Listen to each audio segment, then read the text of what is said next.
Hi again, everyone. I'm Ollie Matthews. This is the Narcissistic Resistance, and this resistance video is sponsored by contribution from Nellie, and here's her story. Hi, Ollie. It's Nellie with a long one, but it's about my experience of being alienated from a parent, and I think it might contribute something to the channel and other people trying to make sense of their experience. I have made a small donation.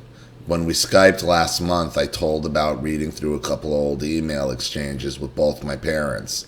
Today I was digging for some old samples of music, art, writing, etc. of mine, and came across an email which for the first time made me feel as angry for my own sake as sometimes I feel for other people.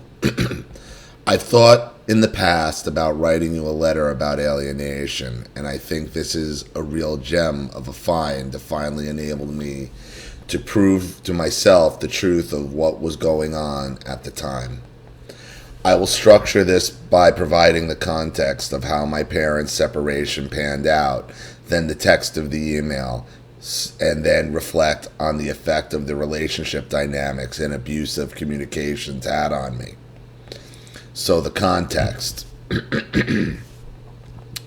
My dad left my mother. It is so hard not to type my mother and I when I was 13 because he wanted to be with another woman. As you know, I attended boarding schools, so face-to-face contact with my parents was less often than other people to begin with anyway.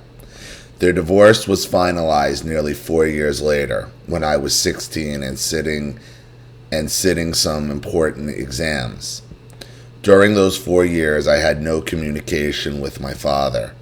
He left one voice message on my mother's landline asking me to call him back, and maybe one or two emails which I cannot find, and in which I wouldn't have replied to because I was deeply confused about what was going on and didn't know what to reply. Before he left, my mother had started the process of making me apply to another school. This turned out to be a good thing for me because looking back, I was struggling and unhappy at the first school. But as always with her, she told me not to tell anyone about any of the changes happening in my life, either with my dad having left or my attempted transfer. After he had left and I had been accepted into the new school, she withdrew me from the first school early, so I had a term and a half absence from education, a long summer in which I saw no one significant to me but her, and one girl I was friends with from primary school and with whose mother my mother had tried to maintain a friendship. There was no point of view on my situation other than hers. A kind of Stockholm syndrome started to set in. I wasn't unhappy, and her circumstance as an abandoned woman was easy for a bright but naive teenager to sympathize with. Although, even at the time, I found some of her ideas and decisions wrong, there was more that I was happy to see she was doing right, at least the way I understood the world then. Nothing like being an adult yourself to cure sympathy for the narc. When I started at the new school, she made me talk to her on the phone every day. She had flipped from being the neglecting, scapegoating mother while my dad was in her life to trying to engulf me. You can imagine how manipulative and what kind of instrument of control those conversations were. I think that is actually the source of much of my detachment, trying to hold together a conscious kind of cognitive dissonance between keeping track of what she was saying and wanted from me, and keeping hold of what mattered to me. I did very well academically, but looking back, I was becoming more and more sad inside, as I could see no avenue of escape from her control over my reality. I was the bicultural child of an isolating and paranoid woman, locked in either a, albeit very lonely school, or run-down, lonely apartments in 2 countries. I am impressed at how I did hold it together, especially during holidays or the odd weekend when we were sent home. Now my mother isn't a hoarder, but she does like to maintain an unpleasant environment to stress out other people. I had a bedroom that was supposedly mine in her London flat, but she rarely cleared the bed in there of piles of stuff. I found myself sleeping with her in her bed on weekends when we had to go home. When this got too much for me, I said I couldn't sleep because of her snoring, and I was allowed to sleep on the living room couch. Moving the crap off the other bed was not really considered for some reason. Ha, bloody ha.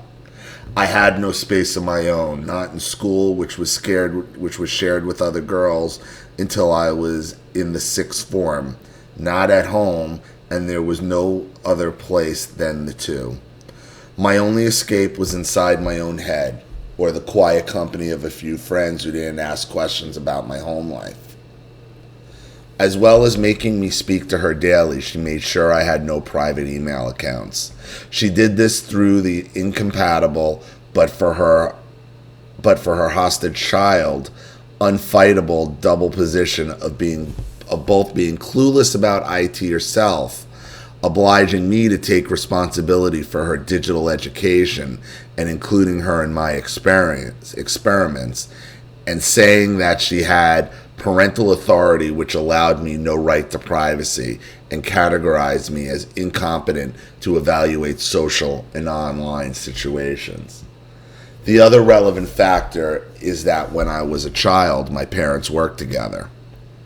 The way my mother acted then, I thought she was an equal partner in the business. During their separation, she told me many times that my dad had treated her unfairly, almost robbed her of her rightful income, and that he had been able to do so because she had had to make a choice in their last couple years together between her role as a businesswoman and as a mother. Really? Because wait a minute, how could that be? She had to choose between her role as a businesswoman and her role as a mother? I thought you were already in boarding school by the time they got divorced, so what role of a mother was she? And you bought that and didn't realize I've been in boarding school all these years? I was in boarding school when you guys got the divorce? What role of a mother did you have to sacrifice? The narcissist sacrifices nothing for you. They act like they do. They act like they make these huge sacrifices, but they sacrifice nothing for you. It was either to look after her business affairs at home or help me adjust to life in an English school. I never accepted this account, but again, through my naivety, the lack of naivety, whatever. Ugh, stuttering this morning. The lack of an alternative adult explanation and the fact that I had no evidence about the ins and outs of their work relationship, I gave her too large of a benefit of the doubt and did not argue against her position. When after the divorce and I was turning 17, my father did try to communicate with me more. By then, although I was still on some level resistant to my mother's point of view, her gaslighting manipulations had been effective in making me identify with her petty loyalty where he was concerned. Even though I would voice the opinion to her that divorce is a right and that I believe people can choose to be or not be with someone at any age, I also believed her that she had been treated badly. And I think on a subconscious level, growing up around this woman, I mostly feel emotions on a subconscious level. I perceived I had been abandoned by my dad along with her, which made me sad. Ironically, the fact that I perceived him to trust her with my well-being made me more susceptible to her manipulation.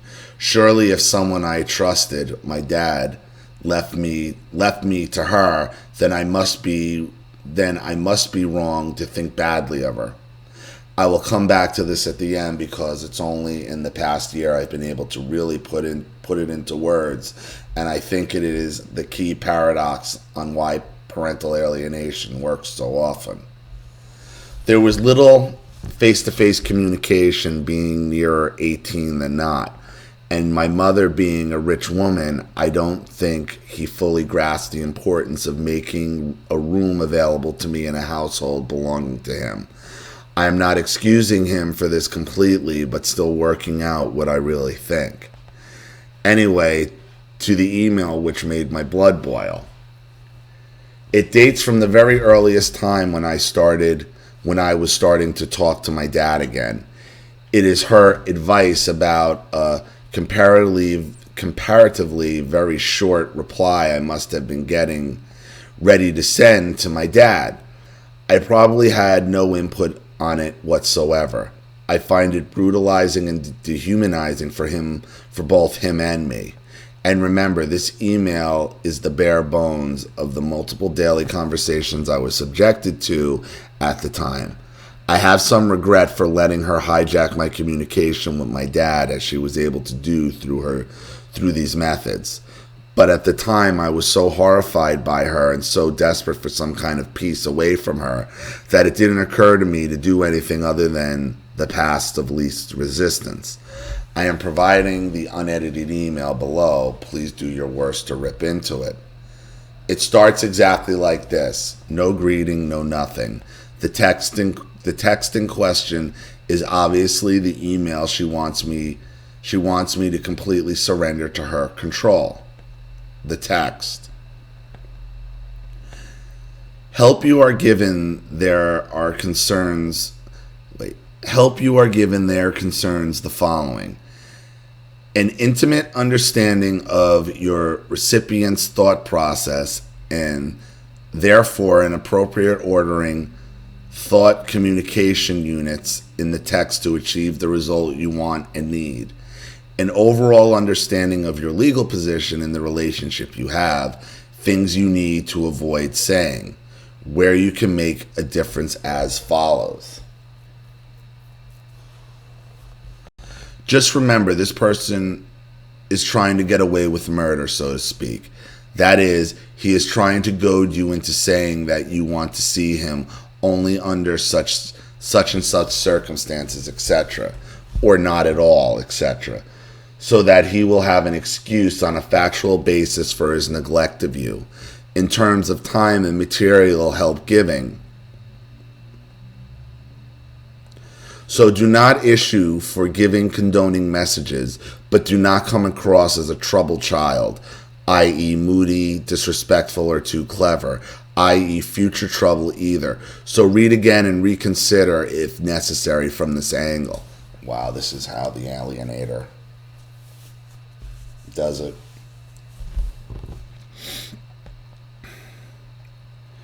In the area of tone and style, therefore, customize this text. Keep the thought units, intended goals, the jokes. Make the necessary language, sentence formation, teenage style, but not too foreign, please. Changes and show them to me. Your recipient must not suspect the outside help you are receiving. This reads like rules for radicals. This reads like a war doctrine, really. It's an attack plan being given to a child by an alienating mother. This is why it should probably be sent before you leave school for the term. I think he is aware of your movements somehow, but I might be wrong too, so play it safe. She's just making her father into a monster. You need to give quiet, quality time to this letter. We are talking about an important sum of money and shelter. Help you get, as you know, this is much needed. Oh, money, huh? Money. Isn't that interesting? It's always about the money, huh? Told you it was about the money. Told you your mother was all about the money. And there it is. There it is. The money. 17 years old. She's worried and was always worried about the money.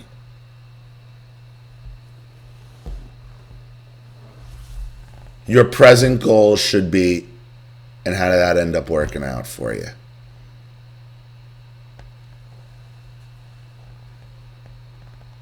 Your present goal should be A, renewal of your credit card, B, additional funds, largish, in the card account for the holidays. Just trying to get money off of them, huh? Money, money, money. I told you, Nelly, it's all about money with your mother. C, alternative accommodation, or the new flat itself is temporary shelter help in London. Huh. Nelly. Isn't C interesting? Make him feel he is appreciated, possibly even loved.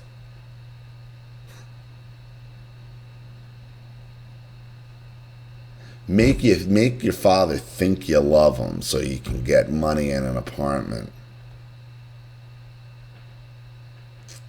Perhaps this should be item A.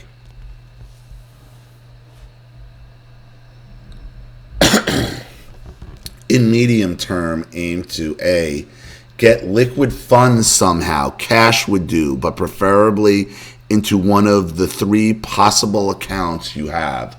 Face-to-face contact might pay dividends on this.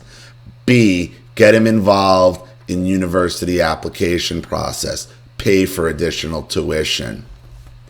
C, aim for school fees, recovery, past and present. D, car and tuition help. E, a place in his thoughts for future settlements in terms of property, cash, shares, etc., but only additionally to what you will get immediately in the medium term, not instead. F, make him feel he is understood and you yourself are a good catch for him. Sever him away from this clan of thieving prostitutes and bring him back into the fold.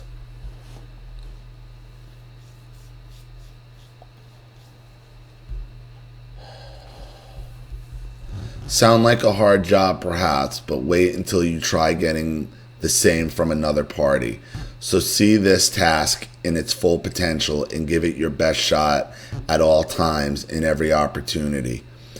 Here you have a real responsibility and realistic expectations for the highest returns for your efforts.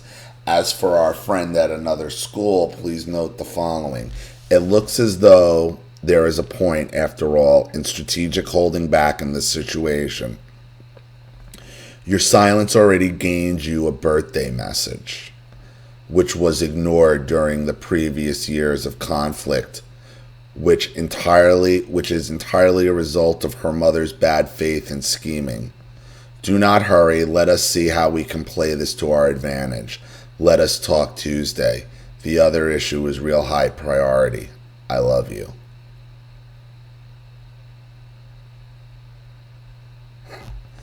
Your mother is a sack of shit, Nelly. That's the alienating mother, everyone. That's what motivates them. Money. Money and taking advantage of them, and it's never enough. It's never enough money. Nelly found out that the hard way. Okay. That's it. What a vile person. Oh, the last paragraph needs some explanation.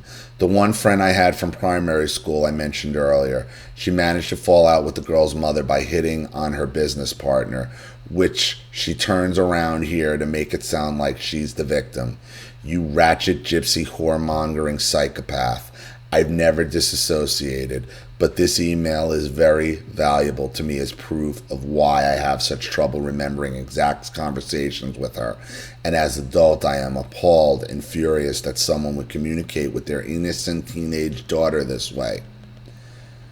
The wait until you try getting the same from another party was an unexpected gem and quite healing to read. It explains to me completely why I avoided dating and romance until I was ready to break away with nothing at 21 and still struggle with self-presentation. The first attempt at getting away didn't work out the way I thought because of property entanglements and my insecurity, but it is so good to see her exposed in her own words. Of course, she was at least a little clever and used my own email account to send me this email. But for my personal reasons, it is her bad character and insane entitlement laid pretty bare. I know how different it is from how she bullied me into portraying her in my other communications. Oh, she also sent it from your email, so it couldn't be pinned back on her. As ridiculous as it is, because why would a 17 write something like that to themselves? It's impossible. It just makes her look even worse.